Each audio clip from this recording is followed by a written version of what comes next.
Hey, I'm a Wrangler at Camp Ozark. I honestly can't believe I get paid to do what I'm doing at camp. I get a chance to work with some beautiful horses, play a part in taking care of them here at camp. Working with these kids just brings me so much joy, and I really love seeing the smiles and looks on their faces when they first get to lay eyes on one of our big guys. As a Wrangler at Camp Ozark, my days are full of teaching riding classes, tending to the barn, taking care of the horses, and watching out for the kids' safety while they get to enjoy the special experience of riding these amazing creatures.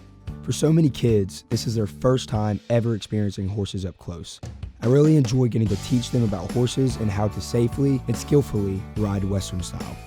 The community at camp is so fun, and I cherish the chance to build special bonds with the other Wranglers and all the other staff members at camp, from small group devos to late night talks to adventures on our days off. I wouldn't trade these moments for anything. I get to enjoy the beautiful Arkansas weather every day. The sunshine and greenery never gets old to me.